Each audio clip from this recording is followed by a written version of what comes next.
എല്ലാവർക്കും SPR കുവൈത്തിൻ്റെ മറ്റൊരു വീഡിയോയിലേക്ക് സ്വാഗതം.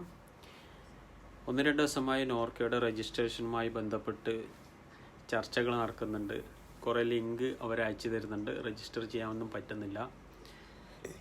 ഇന്ന് രാവിലെ തന്നെ നോർക്കയുടെ ഭാഗത്തു നിന്നുള്ളൊരു മെസ്സേജും കൂടി ഉണ്ടായിരുന്നു, കേന്ദ്ര ഗവൺമെൻറ്റിൻ്റെ അനുവാദം കിട്ടിയിട്ടില്ല എന്നൊക്കെ പറഞ്ഞുള്ള. അപ്പോൾ ഇപ്പോൾ ഒരു ലിങ്ക് റിലീസ് ചെയ്തിട്ടുണ്ട്. പക്ഷെ അതിൽ രജിസ്റ്റർ ആവുന്നുണ്ട്. പക്ഷെ അത് നാട്ടിൽ പോകുന്നതുമായി ബന്ധപ്പെട്ട് ഫ്ലൈറ്റിനെ കുറിച്ചോ അതിനെക്കുറിച്ചിട്ടുള്ള ഒരു വിവരവും അതിലില്ല. ഇത് നാട്ടിലേക്ക് പോകുന്ന ആൾക്കാരുടെ ഒരു കണക്കെടുപ്പും അതുപോലെ തന്നെ ക്വാറൻറ്റൈൻ സംവിധാനം ഏർപ്പെടുത്താനുള്ള ആൾക്കാരുടെ കണക്കും കാര്യങ്ങളൊക്കെ കിട്ടാൻ വേണ്ടിയിട്ടുള്ള ഒരു രജിസ്ട്രേഷനായിട്ടാണ് തോന്നുന്നുള്ളത്. കാരണം അതിൽ നമ്മൾ പോകുന്ന ഡേറ്റ്, ഫ്ലൈറ്റ് കാര്യങ്ങളൊക്കെ ചോദിക്കുന്നുണ്ട്. പക്ഷേ ഇവിടെ ഫ്ലൈറ്റൊന്നും ഓപ്പൺ ആയിട്ടില്ല. അപ്പോൾ നമുക്ക് ആ ഡേറ്റും കാര്യങ്ങളൊന്നും കൊടുക്കാൻ വേണ്ടിയിട്ട് അതിൽ പറ്റത്തില്ലല്ലോ. അപ്പോൾ ഏതെങ്കിലും ഒരു ഡേറ്റ് കൊടുത്ത് രജിസ്റ്റർ ചെയ്തിടാം.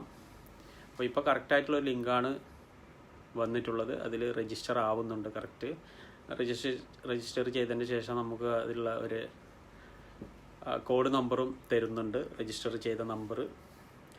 അപ്പോൾ അതിൻ്റെ ഒരു സിമ്പിളായിട്ടുള്ള ഒരു ഡെമോ വീഡിയോ ഞാൻ തയ്യാറാക്കിയിട്ടുണ്ട്. അപ്പോൾ അത് ഇതിൻ്റെ കൂടെ ആഡ് ചെയ്യുന്നുണ്ട്.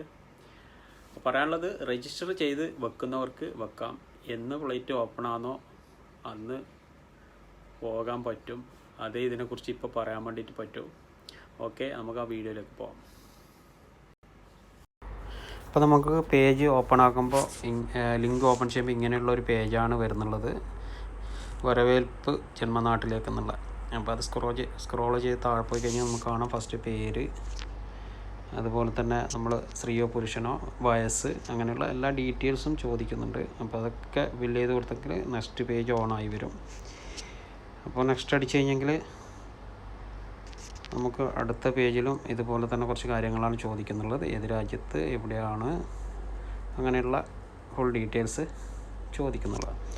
അപ്പോൾ അതൊക്കെ നമ്മൾ ഫില്ല് ചെയ്ത് കൊടുത്ത് കഴിഞ്ഞെങ്കിൽ നമുക്ക് താഴെ സബ്മിറ്റ് ചെയ്യാനുള്ള ഓപ്ഷൻ ഉണ്ട്. അത് ചെയ്ത് കൊടുത്തെങ്കിൽ നമുക്കൊരു കോഡ് നമ്പർ അവർ തരുന്നുണ്ട്. അതാണ് രജിസ്റ്റർ ചെയ്ത കോഡ്. അപ്പോൾ അതന്നെ ഞാൻ ഇതിൻ്റെ ലിങ്ക് ഈ വീഡിയോക്ക് താഴെ കൊടുത്തിട്ടുണ്ട്.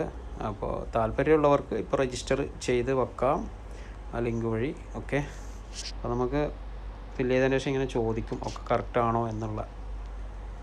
മനസ്സിലായിട്ടുണ്ടോ എന്ന് വിചാരിക്കുന്നു.